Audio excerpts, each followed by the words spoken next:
ഇന്ന് മാർച്ച് മാസം 25-ാം തീയതി കത്തോലിക്കാ തിരുസഭ ഇന്ന് മംഗളവാർത്ത തിരുനാൾ കൊണ്ടാടുന്നു. പ്രതീക്ഷയുടെ എല്ലാം ഒരു വലിയ അനുഗ്രഹമായി, ഒരുപാട് നാളത്തെ വാഗ്ദാനങ്ങളുടെ പൂർത്തീകരണമായി ഇന്ന് പരിശുദ്ധ അമ്മയിലേക്ക് ഗബ്രിയേൽ മാലാഖ ഒരു ദൂതുമായിട്ട് കടന്നു വരുന്നുണ്ട്. ഈ മംഗളവാർത്ത നമ്മുടെ ഏവരുടെയും ജീവിതത്തിൽ ഒരു വലിയ അനുഗ്രഹത്തിന്റെ കാരണമാകട്ടെ എന്ന് പ്രത്യേകമായിട്ട് പ്രാർത്ഥിക്കുന്നു. മംഗളവാർത്ത തിരുനാളിന്റെ എല്ലാ അനുഗ്രഹങ്ങളും ഏറെ സ്നേഹത്തോടുകൂടെ നിങ്ങൾക്ക് ഏവർക്കും നേരുകയും ചെയ്യുന്നു. പ്രതീക്ഷയ്ക്ക് തീർപ്പ് കൽപ്പിക്കുകയാണ് സംഭവിക്കുമെന്നുള്ള അറിയിപ്പിലൂടെ. രക്ഷകന്റെ ജനനത്തെക്കുറിച്ച് ധാരാളം പ്രവാചകന്മാർ മുൻകൂട്ടി അറിയിച്ചിട്ടുണ്ട്. ഈ മുന്നറിയിപ്പിന്റെ പൂർത്തി എന്നതുപോലെ മറിയത്തോടുള്ള മാലാഖയുടെ മംഗലവാർത്ത എത്തിച്ചേരുന്നു. വിവാഹ നിശ്ചയം നടത്തിയിരുന്ന മറിയത്തിന്റെ മുൻപിൽ ദൈവദൂതൻ പ്രത്യക്ഷപ്പെട്ട് സന്ദേശം നൽകുകയാണ്. പരിശുദ്ധാത്മാവിനാൽ നീ ഗർഭവതിയാകുകയും ഒരു പുത്രനെ പ്രസവിക്കുകയും ചെയ്യും. പുരുഷനെ അറിയാതെ ഗർഭം ധരിക്കുമെന്ന് ലഭിച്ച സന്ദേശം മറിയത്തെ ആകെ കുഴയ്ക്കുന്നുണ്ട്. ഇതെങ്ങനെ സംഭവിക്കും? എങ്കിലും വീണ്ടും വിചാരം വന്ന മറിയം ദൈവദൂതന്റെ വാക്കിൽ വിശ്വസിക്കുകയും ദൈവത്തിന് മുൻപിൽ തന്നെ അടിയറ വെച്ച്, ഇതാ കർത്താവിന്റെ ദാസി, അങ്ങയുടെ ഇഷ്ടം പോലെ എന്നിൽ ഭവിക്കട്ടെ എന്ന് പറയുകയും ചെയ്യുന്നു. ദാവീദിന്റെ ഗോത്രത്തിൽപ്പെട്ട യോവാഖിമിന്റെയും അന്നയുടെയും മകൾ മറിയത്തിൽ നിന്ന് പരിശുദ്ധ ത്രിത്വത്തിലെ രണ്ടാമത്തെ ആളായ പുത്രൻ തമ്പുരാൻ മനുഷ്യ അവതാരം ചെയ്യുമെന്ന സന്ദേശമാണ് ഇന്നിന്റെ തിരുനാളിന്റെ അടിസ്ഥാനം. ഗബ്രിയേൽ ദൈവദൂതൻ കന്യകാ മറിയത്തെ സമീപിച്ച് അഭിവാദനം ചെയ്തു. നന്മ നിറഞ്ഞവളെ സ്വസ്തി, സ്ത്രീകളിൽ അനുഗ്രഹീതേ, കർത്താവ് നിന്നോടുകൂടെ. ദൈവദൂതന്റെ വാക്കുകൾ കേട്ട് അവൾ അസ്വസ്ഥയായി. ഈ അഭിവാദനത്തിന്റെ അർത്ഥമെന്തെന്ന് അവൾ ചിന്തിച്ചുകൊണ്ടേയിരുന്നു. അപ്പോൾ ദൈവദൂതൻ അവളോട് പറഞ്ഞു, മറിയമേ, ഭയപ്പെടേണ്ട, ദൈവം നിന്നിൽ പ്രസാദിച്ചിരിക്കുന്നു. നീ ഗർഭം ധരിച്ചൊരു പുത്രനെ പ്രസവിക്കും. ആ ശിശുവിന് യേശു എന്ന് പേരിടണം. അവിടുന്ന് മഹാനായിരിക്കും, അത്യുന്നതന്റെ പുത്രൻ എന്ന് വിളിക്കപ്പെടും. ദൈവവുമായ കർത്താവ് പിതാവായ ദാവീദിന്റെ സിംഹാസനം അവിടുത്തേക്ക് നൽകും. യാക്കോബിന്റെ ഗോത്രത്തിൽ അവിടുന്ന് എന്നേക്കും രാജാവായി വാഴും. അവിടുത്തെ രാജ്യത്തിന് അന്ത്യമില്ലായിരിക്കും. അപ്പോൾ മറിയം ദൂതനോട് ചോദിച്ചു, ഇതെങ്ങനെ സംഭവിക്കും? ഞാൻ പുരുഷനെ അറിയുന്നില്ലല്ലോ. ദൈവദൂതൻ പ്രതിവചിച്ചു, പരിശുദ്ധാത്മാവ് നിന്റെ മേൽ എഴുന്നള്ളും, അത്യുന്നതന്റെ ശക്തി നിന്റെ മേൽ പ്രവർത്തിക്കും. തന്നിമിത്തം നിന്നിൽ നിന്ന് ഉത്ഭവിക്കുന്ന പരിശുദ്ധൻ ദൈവപുത്രൻ എന്ന് വിളിക്കപ്പെടും. ഇതാ നിന്റെ ചാർച്ചക്കാരിയായ എലിസബത്ത് വാർദ്ധക്യത്തിൽ ഒരു പുത്രനെ ഗർഭം ധരിച്ചിരിക്കുന്നു. വന്ധ്യ എന്ന് അറിയപ്പെട്ടിരുന്ന അവൾക്ക് ഇത് 6-ാം മാസമാണ്. ദൈവത്തിന് ഒന്നും അസാധ്യമല്ലല്ലോ. ഉടനെ മറിയം പ്രതിവചിച്ചു, ഇതാ കർത്താവിന്റെ ദാസി, അങ്ങ് പറഞ്ഞതുപോലെ എന്നിൽ സംഭവിക്കട്ടെ. ദൈവം ഭൂമിയിലേക്ക് പ്രവേശിക്കുന്നതിന് വേണ്ടി തന്റെ സൃഷ്ടികളിൽ ഒന്നിന്റെ അനുവാദം തേടി കാത്തു നിൽക്കുകയാണ്. മനുഷ്യ സ്വാതന്ത്ര്യത്തെ ആദരിക്കുക മാത്രമല്ല, മനുഷ്യ സ്വാതന്ത്ര്യത്തിന്റെ ആവശ്യകതയെ തേടുക കൂടിയാണ് ദൈവം ചെയ്യുന്നത്. ദൈവപുത്രന്റെ ഭൗമിക ജീവിത ആരംഭത്തിന് 2 സമ്മതങ്ങളുണ്ട്, ക്രിസ്തുവിന്റെയും പരിശുദ്ധ അമ്മയുടെയും. ദൈവപുത്രന്റെ അനുസരണം മാതാവിന്റെ അനുസരണത്തിൽ പ്രതിഫലിക്കുന്നുമുണ്ട്. 2 സമ്മതങ്ങളുടെ കൂടിക്കാഴ്ചയിലൂടെയാണ് ദൈവത്തിന് ഒരു മനുഷ്യമുഖം സ്വീകരിക്കുന്നതിന് സാധ്യമാവുക.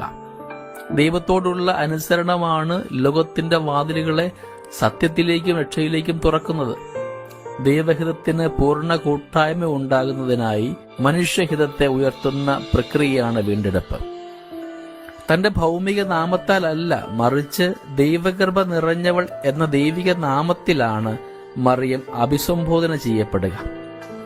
കൃപ എന്നത് ദൈവത്തിന്റെ സ്നേഹം തന്നെയായതിനാൽ ദൈവത്തിന്റെ പ്രിയപ്പെട്ടവൾ എന്ന് നമുക്ക് ഈ വിശേഷണത്തെ വ്യാഖ്യാനിക്കുകയും ചെയ്യാം.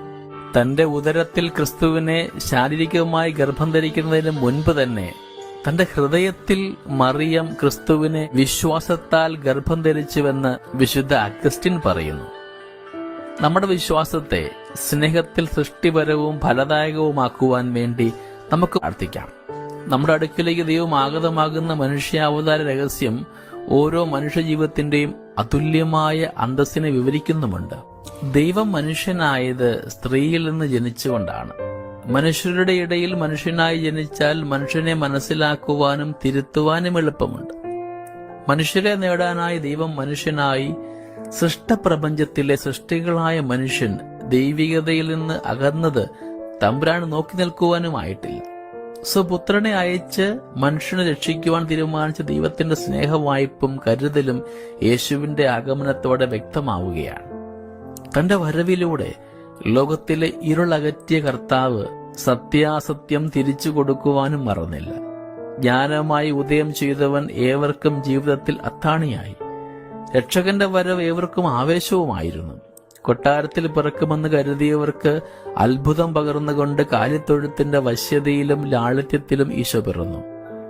ഏവർക്കും അഗ്രാഹ്യം തന്നെയാണത്. ദൈവത്തിന്റെ ലാളിത്യം മനുഷ്യന്റെ ധാരാളിത്തത്തെ മറികടക്കുന്നതാണ്. ലാളിത്യത്തിന്റെ വശ്യതാ ലാവണ്യം ധാരാളിത്തത്തിന്റെ ദൂർത്തിലോ ആഡംബരത്തിന്റെ ഗരിമയിലോ കണ്ടെത്താനാവില്ല.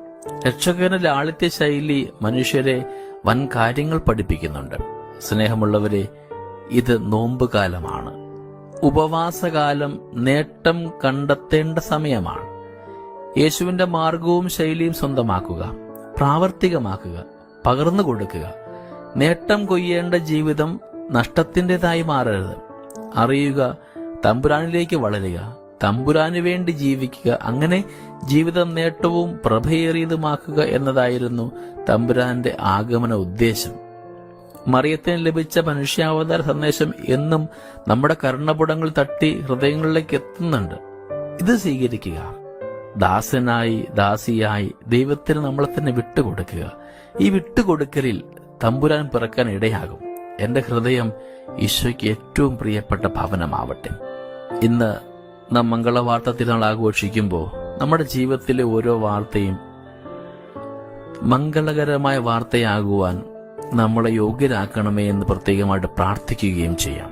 പരിശുദ്ധ അമ്മ നമ്മളെ പഠിപ്പിച്ച വിശ്വാസവും വിശുദ്ധിയും ഒക്കെ എല്ലായ്പ്പോഴും നമ്മുടെ ജീവിതത്തിൽ ഉണ്ടാകുവാനായിട്ടും എത്രമാത്രം പ്രതിബന്ധങ്ങൾ വന്നാലും അവിടെയെല്ലാം ക്രിസ്തുവിൽ ശരണപ്പെട്ട് ദൈവത്തോട് ചേർന്നിരുന്നു കൊണ്ട് നമ്മുടെ ജീവിതം അനുഗ്രഹമാക്കുവാൻ നമ്മളെ വിളിച്ചവന്റെ പദ്ധതിയോട് ചേർത്ത് വെച്ച് പോകുവാനായിട്ട് നമുക്കും തീരുമാനമെടുക്കാം. എല്ലാ സങ്കടങ്ങൾക്കും അപ്പുറത്ത് ഒരു വലിയ പ്രതീക്ഷയുടെ ജീവിതമാകുവാൻ അമ്മ പഠിപ്പിക്കുന്നുണ്ട് നമ്മളെ. നമ്മുടെ ജീവിതത്തിലും കുറവുകൾ ഉണ്ടാകുമ്പോൾ, ഒറ്റപ്പെടുത്തലുകൾ ഉണ്ടാകുമ്പോൾ, കുറ്റപ്പെടുത്തലുകൾ ഉണ്ടാകുമ്പോൾ, നൊമ്പരങ്ങൾ ഉണ്ടാകുമ്പോൾ, ഏറെ സ്നേഹിച്ചവർ പോലും നമുക്കെതിരെ അടക്കം പറയുമ്പോഴൊക്കെ ആമേനെന്ന് പറയുവാനായിട്ട് ആ പരിശുദ്ധ അമ്മ പറഞ്ഞ ആമേനെന്ന വാക്കിന്റെ പിൻബലമെല്ലാം ഒരുപാട് സങ്കടങ്ങളും കുറവുകളും ഒക്കെ തന്നെയായിരുന്നു. എന്നിരുന്നാലും ദൈവത്തിൽ ശരണപ്പെട്ടു പോകുവാനായിട്ട് അമ്മ ധൈര്യം കാണിച്ചത് കൊണ്ട് രക്ഷകൻ ഈ ഭൂമിയിൽ ജനിക്കുന്നു. നമ്മുടെ ജീവിതത്തിലും നമുക്ക് ഈ ധൈര്യമാണ് ആവശ്യമുള്ളത്. എന്നെ കാക്കുന്ന ഒരു ദൈവമുണ്ടെന്നുള്ള തിരിച്ചറിവിൽ നമുക്കിന്ന് വ്യാപരിക്കാം. ദൈവം അനുഗ്രഹിക്കട്ടെ.